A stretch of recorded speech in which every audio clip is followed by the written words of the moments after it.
Buen día, maestro compañeros. El día de hoy hablaremos sobre el capítulo 10 del libro Metodología de la Investigación, escrito por Sampieri, Callado y Lucio, 1997, el cual lleva por título Análisis de los datos.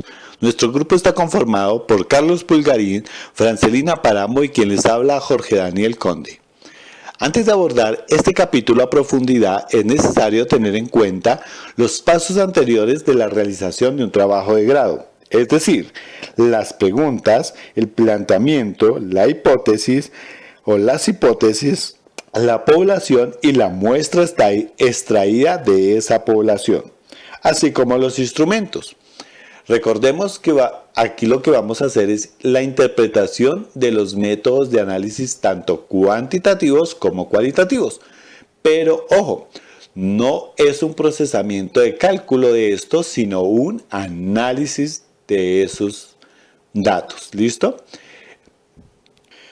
Teniendo en cuenta esos pasos anteriores, ahí sí tenemos en cuenta unos pasos para poder asumir un análisis de datos. Y estos son los siguientes. Como primera medida, tomamos la decisión respecto a los análisis a realizar, es decir, las pruebas estadísticas que vamos a utilizar en nuestro trabajo de grado. Recordemos que quien analiza debe tener claro qué es lo que se está buscando y cómo transformar estos indicadores o datos en información que sea de interés para quien vaya a evaluar, leer nuestro trabajo de grado. Es decir, cómo mediante esta información se genera una reducción de la incertidumbre. Pues hay que recordar que no todo el mundo sabe que estamos escribiendo. Entonces, al reducir eso, vamos a hacer que nuestros datos sean mucho más eficaces. Y para eso tenemos en cuenta la prueba estadística que vamos a utilizar dependiendo de la escala que hayamos considerado. Es decir, la frecuencia, el promedio, la desviación, la media, la mediana, la varianza o la correlación de las variables que vamos a medir en nuestro trabajo de grado. Y así poderlas analizar, pero hay que comprenderlas a profundidad para poder llevarlas con éxito. Posteriormente, se hace la elaboración del análisis en un programa estadístico. Por lo general, y antes se hacía de manera manual, aunque eso ya no se usa. Ahora, con el uso de la tecnología, se puede hacer o efectuar sobre la matriz de los datos utilizados en un programa de computadora. Estos programas se pueden descargar de internet o algunos computadores ya los traen, como es el Excel, y los que se pueden descargar como el SPS. Al introducir los datos en estos programas, ya obtenemos nuestro análisis para poder llegar a efectuar nuestras conclusiones y nuestras discusiones. Pero para poder hacer esas conclusiones y esas discusiones, primero tenemos que también tener en cuenta los siguientes aspectos. Bien, para el análisis de datos se hace la pregunta, ¿qué análisis de los datos pueden efectuarse? Para poder responder hay que aclarar que estos datos dependen de tres factores. Uno es el nivel de medición de las variables, el otro es la manera como se hayan formulado las hipótesis y por último el interés del investigador. Es claro para tener en cuenta que una variable es una propiedad que puede fluctuar y cuya variación es susceptible a medirse o también para observarse. En este caso, existen dos variables que serían la nominal y de intervalo. La nominal son valores que solo se pueden clasificar en clases. Mm, no se pueden ordenar de pequeño o grande o de menos a más. Por ejemplo, el sexo, el estado civil, la profesión o la ocupación de las personas a las cuales se está investigando. Son sujetos de investigación. Y en el caso de intervalo, sus valores tienen un orden natural.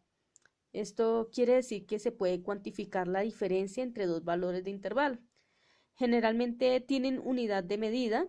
Una variable de intervalo es discreta cuando solo puede tomar un valor entero.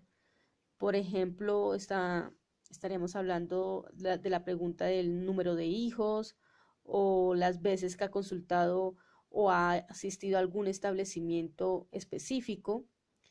En este caso, por ejemplo, para nuestro trabajo de grado, estaríamos hablando de las materias específicamente que han visto que tienen relación con las tecnologías en la licenciatura.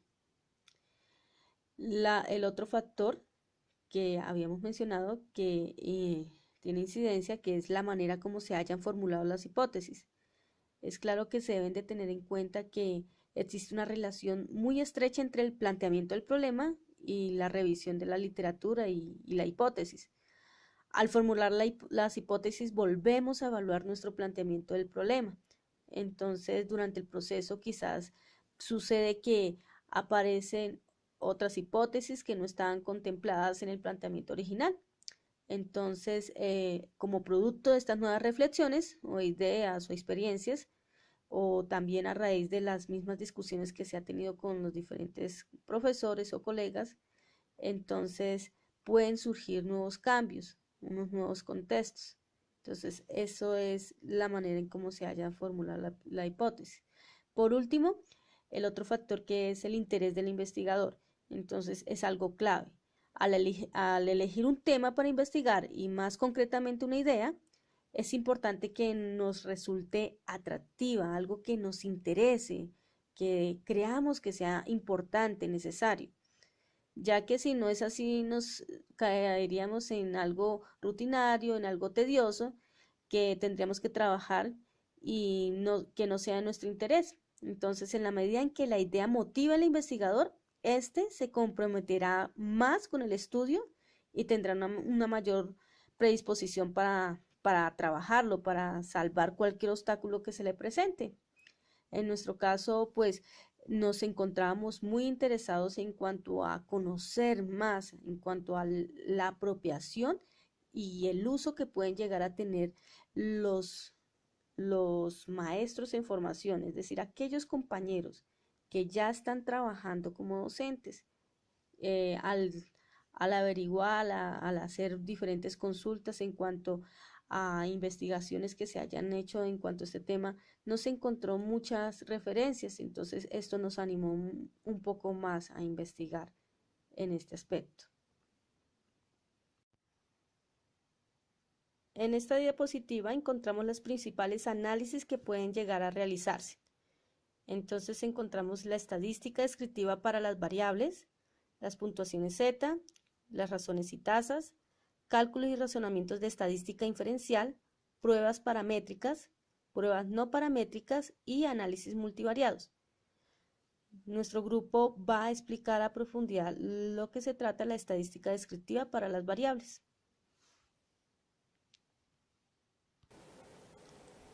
En esta diapositiva explicaremos qué es una distribución de frecuencia, la cual es un conjunto de puntuaciones ordenadas en sus respectivas categorías. Es también llamada tabla de frecuencias. Como podemos observar en esta tabla o diagrama, en la parte izquierda tenemos las categorías. Esas categorías pueden ser en números enteros o intervalos, es decir, 87, 90, 42, etc. O de intervalos, 41, 87.3, 87.4, 87.5. Y en la parte derecha vemos las frecuencias. Estas frecuencias es la repetición en que vemos las categorías en un dato estadístico. En nuestra siguiente diapositiva podemos observar cómo se pueden agrupar o cómo se puede distribuir de forma resumida las categorías y las frecuencias. Aquí vemos en la parte izquierda las categorías están agrupadas por rangos, que es decir, 65 o menos, 56 a 60, 61 a 65. Y las frecuencias dan el resultado de esa repetición que se da dentro de esa categoría. Recordemos que una tabla de frecuencia es una ordenación de los datos estadísticos o recolectados de la población o una muestra. Y en esta tabla o distribución Se le asigna a cada dato su frecuencia, es decir, cada cuánto se repite ese dato dentro de esa categoría.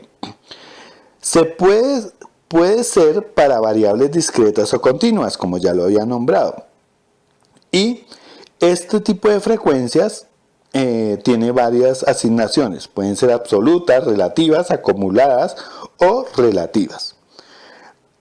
En la tabla que vemos en esta diapositiva se está haciendo una prueba de motivación y se están agrupando los valores de la variable o de la categoría y su frecuencia de realización. Ahora vamos a mirar otros pasos para tener en cuenta sobre la distribución de la frecuencia. En esta parte se hace la pregunta, ¿qué otros elementos contiene una distribución de frecuencia? Para ello se van a tener en cuenta dos tipos de frecuencia, en este caso la frecuencia relativa y la frecuencia acumulada. La frecuencia relativa es el cociente entre la frecuencia absoluta y el tamaño de la muestra. Esta frecuencia nos permite hacer comparaciones de muestras de distintos tamaños. Dado que la frecuencia relativa es un cociente entre dos números, es que la podemos representar como fracción decimal y porcentaje también. En el caso de la frecuencia acumulada, indica el número de valores que son menores o iguales que el valor dado. Entonces, al sumar las frecuencias absolutas desde el menor puntaje hacia arriba, tenemos la frecuencia acumulada. Esto quiere decir que es la suma de la frecuencia absoluta primera con la segunda y este valor con la tercera, y así sucesivamente.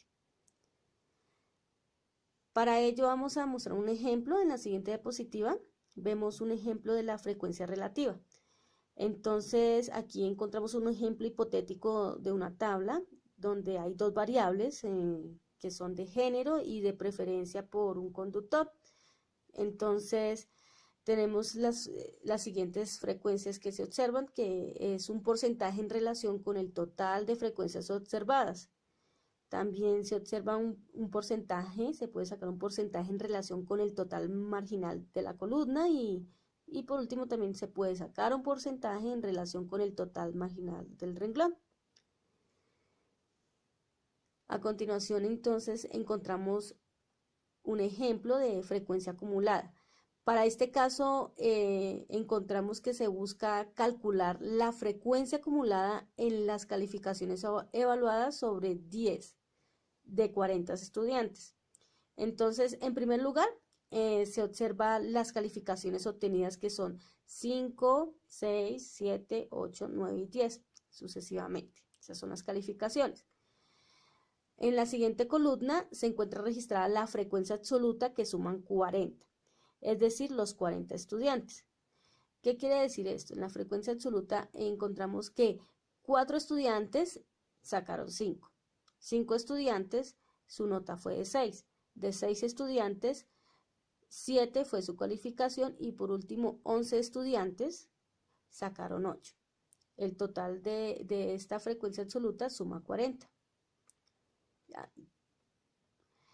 En la siguiente celda muestra la frecuencia relativa, la cual se obtuvo de la división entre la frecuencia absoluta de la celda a la izquierda y el total de estudiantes, como lo habíamos explicado antes. Entonces, se observa que para que tengamos este 0,1, se debe de dividir la frecuencia absoluta de 4 dividido en 40, que es el total de estudiantes, y así sucesivamente. El resultado de 0,125 se obtuvo de la división entre 5 dividido entre 40.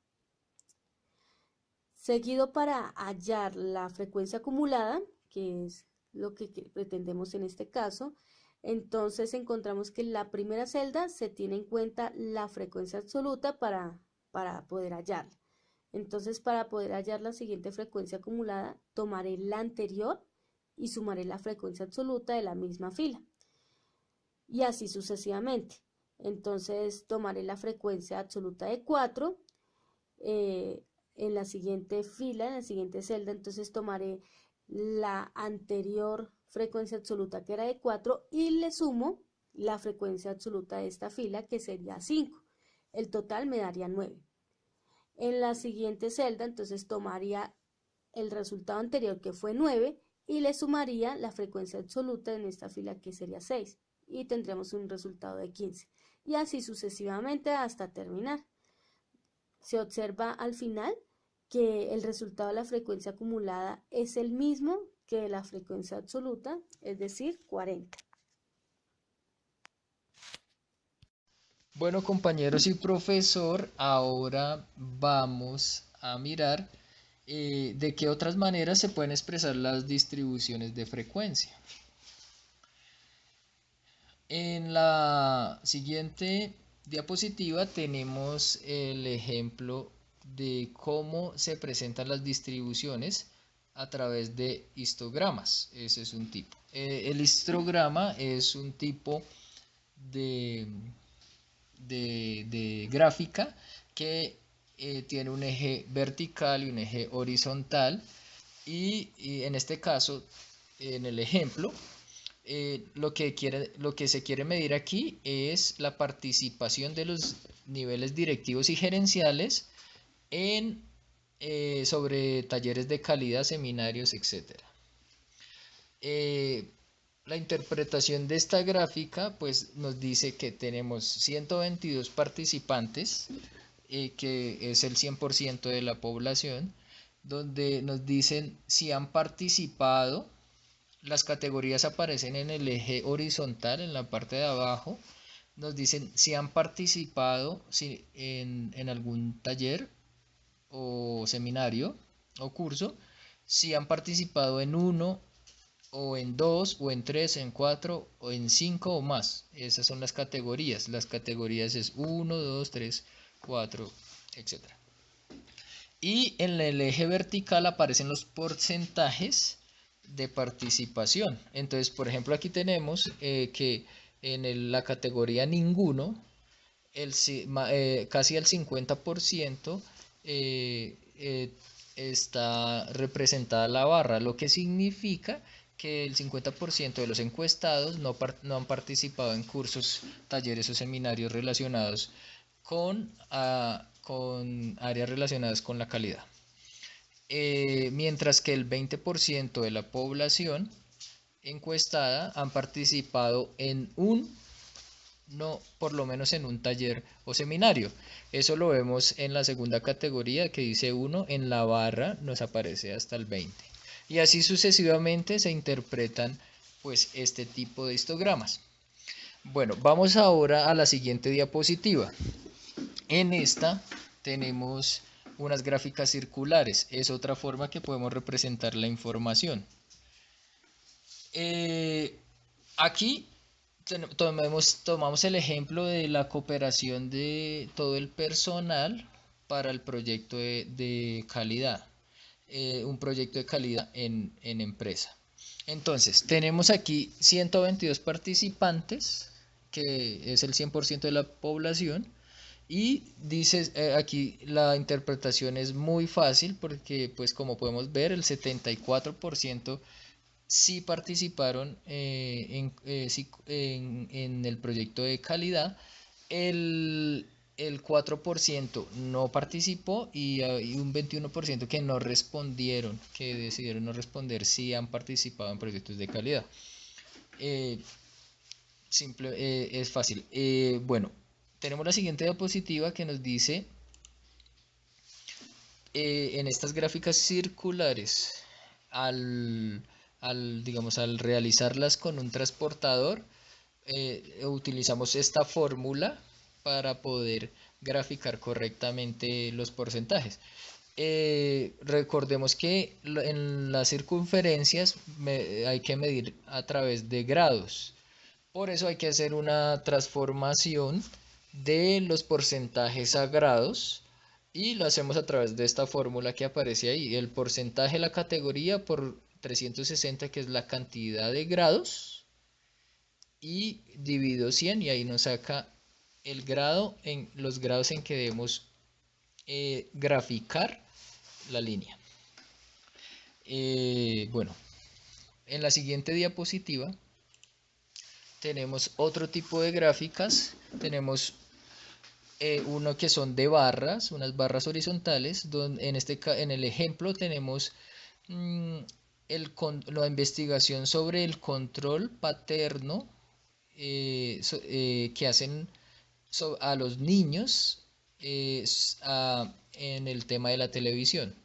Entonces, vemos que hay la barra oscura tiene la información o los porcentajes de el control, de que se hace control a los niños, y la barra que no tiene color significa o es la barra que contiene los porcentajes de cuando no hay control. Y las categorías las marcamos al frente de la barra. Entonces, en este caso tenemos, por ejemplo, la primera categoría es regañan cuando el niño ve mucha televisión. A esto hablando de los padres, ¿no? Entonces miramos que la marca negra dice que el 47% tienen control en esta categoría y el 52.9% no tienen control sobre esta categoría. Y así sucesivamente, pues es una gráfica también muy fácil de trabajar.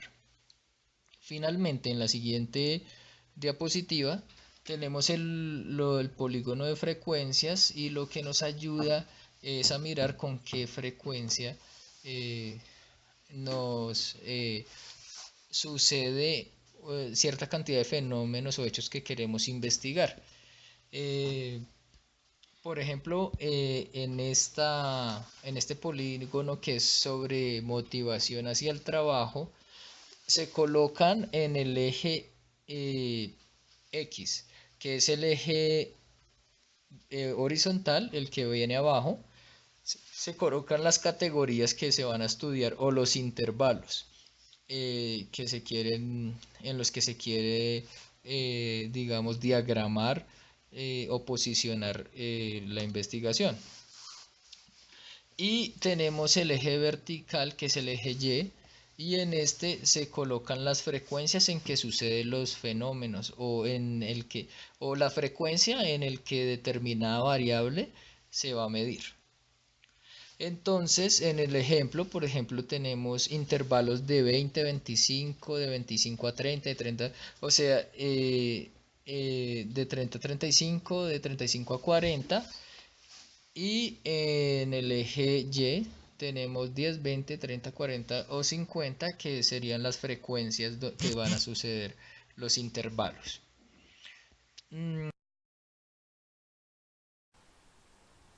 Bueno, compañeros, profesor, agradecemos muchísimo su tiempo. Esta ha sido nuestra exposición y esperamos que se encuentren bien. Hasta una próxima oportunidad.